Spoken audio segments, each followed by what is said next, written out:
CAP launches 21 PT programs for 2026 and optical genome mapping with Dr. Ying Zhou. Coming up next on the Path News Network Daily Edition. This is the Path News Network Daily Edition, powered by the College of American Pathologists. I'm Stefan Burrell. It's Thursday, October 23rd, and here are the latest headlines. Lab directors will see expanded options to verify their accuracy in 2026. The CAP has introduced 21 new proficiency testing or PT programs, including Global First in microbiology, transfusion medicine, and instrument verification. CAP President Dr. Jim Jai said, quote, "These innovative PT programs give laboratories the tools they need to deliver accurate, reliable patient care." Later in the show, we'll explore one new program, optical genome mapping with CAP member Dr. Ying Zhou. And the CAP is inviting feedback on new draft recommendations for measurable residual disease testing in B lymphoblastic leukemia. The comment period runs now through October 29th. The draft recommendations address the use of flow cytometry, PCR, and next-generation sequencing. To comment, visit the link in the show notes.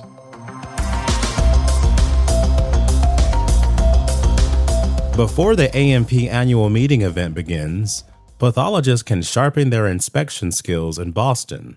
On Tuesday, November 11th from noon to 5 p.m. Eastern, the CAP will host a molecular pathology inspector training seminar at the Omni Boston Hotel at the Seaport. Led by Dr. Earl Collum, Dr. Michael Dotto, and Christine Braun, the session covers inspection techniques and checklist requirements for labs performing next-generation and Sanger sequencing. Participants will earn CME or CE credit and train status as CAP inspectors. For registration and full details, check the link in today's show notes. And finally, optical genome mapping, or OGM, is reshaping how labs detect structural DNA changes that older methods often miss. Joining us to explain its impact is Dr. Ying Zhou, co-director of the Cytogenetic and Genomic Lab at Johns Hopkins School of Medicine and member of the CAP ACMG Cytogenetics Committee. Dr. Zhou, what is optical genome mapping? And why is its development important for addressing current scientific and clinical needs? So optical genome mapping, the OGM, is a new cytogenetics method that analyzes ultra-long DNA molecules, typically over 150 kilo base pairs, by labeling specific sequence motifs, like the 6 base pair site CTTAAG, which appears roughly every 6,000 bases in the human genome. Those labeled molecules are stretched into nanochannels, imaged with high-resolution cameras, and assembled into detailed genome-wide maps.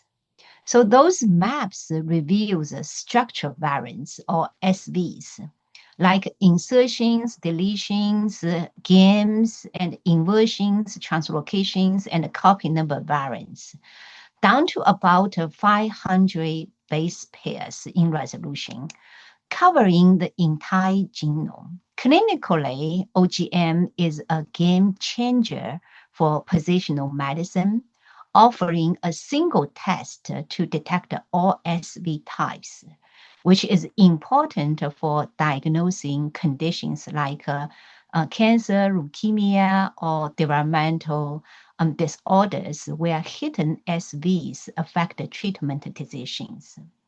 With updated WHO and ICC guidelines defining comprehensive genomic data, OGM fills an important gap, reducing diagnostic delays and enabling targeted treatments for our patients.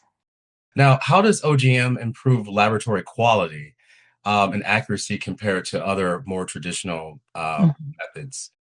Yeah, traditional cytogenetics methods like conventional chromosome analysis or karyotyping which has a resolution of 2 to 10 million base pairs, or chromosomal SNP microarray or CMA chromosomal microarray assay, which detects the copy number variance about 50 to 100 kilobase pairs, but misses balanced rearrangements.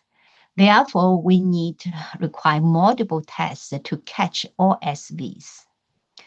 So those traditional methods led to fragmented workflows, turnaround times of 2 to 4 weeks, and higher costs. It delivers results in 3 to 7 days. So OGM's uniforms genome coverage, including repetitive regions, reduces errors from gaps seen in older traditional methods. Plus, its bioinformatical tools use advanced references for SV calling, even for complicated rearrangement like chronotripsis events. So in short, OGM simplifies lab workflows, boosts accuracy, and cut variabilities, making it a robust replacement for multi-assay and traditional approach. Dr. Zhou, from your perspective, what impact can OGM have on patient outcomes and the overall quality of healthcare delivery? Yeah, the OGM is useful because it directly addresses diagnosis and treatment challenges for our patients. By detecting SVs that the traditional methods miss, OGM can reclassify up to 17% of the cases in genetic disorders and 12 to 23% of the cases in cancers like acute leukemia. So this means faster, more accurate diagnosis, which is huge for patients facing diagnosis difficulties. So for example, OGM can identify actionable gene fusions in leukemia that qualify patients for targeted treatment or clinical trials, potentially improving a patient's survival rates. For healthcare delivery, OGM simplifies systems by replacing traditional multiple tests with one, cutting costs and turnaround times. This allows physicians and clinicians to quickly stratify risks using updated WHO and ICC guidelines, ensuring patients get the right treatment sooner. By providing clear genomic insights, OGM supports personalized medicine, potentially boosting survival rates, such as in blood cancers by 10 to 20%.